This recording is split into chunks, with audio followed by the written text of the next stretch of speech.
one of the fascinations of gamelan as an influence on Western composers is that it comes in two types, Javanese and Balinese. They exert different influences and they sound very different. They're like polarities. Uh, Javanese gamelan is soothing and perfumed. Balinese gamelan is metallic and virtuosic.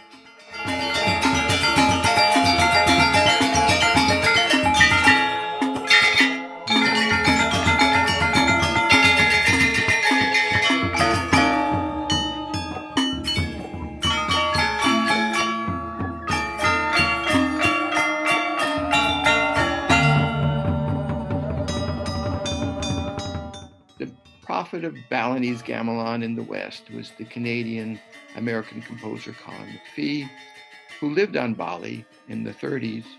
He had to flee in 1938 when the Dutch government cracked down on homosexuality, which had been tolerated by the Balinese.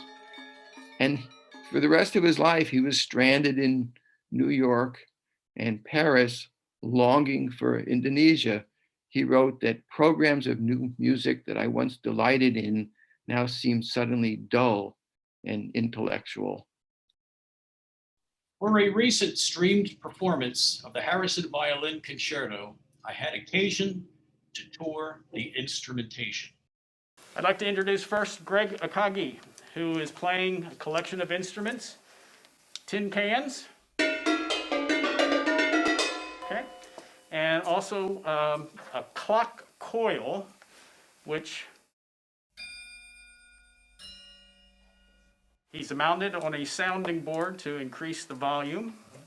And those are his unique instruments, along with a maraca and a couple of cymbals.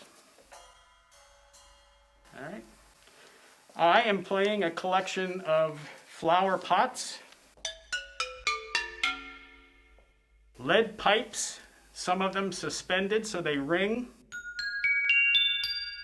some of them muted so that they don't ring.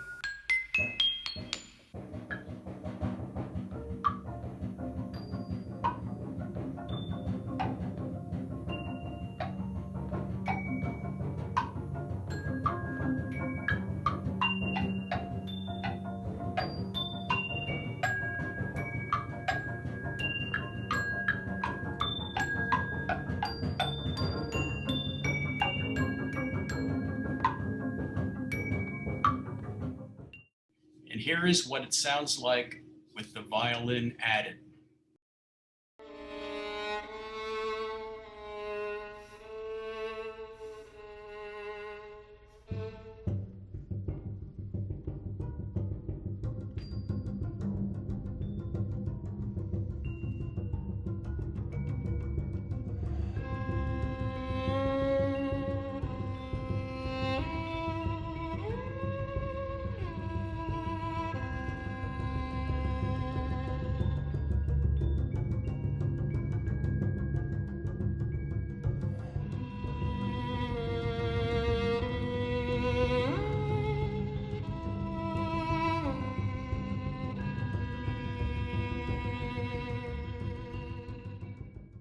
Harrison invites us to experience all these different levels of melodic flow simultaneously. For the Javanese, this texture is a reflection of the cosmic hierarchy in sound.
There really isn't anybody else like Lou Harrison. The absorption of gamelan elements and other ingredients, stylistic and ethnic, in his music is so complete that it cannot be called eclectic.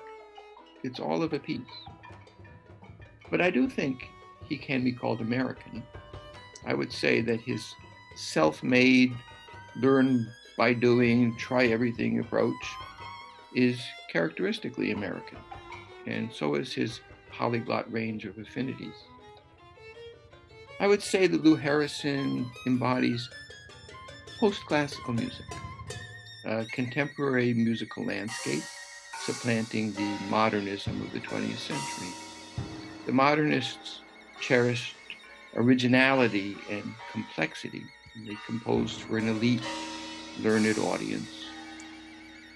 Lou Harrison practiced a different kind of originality.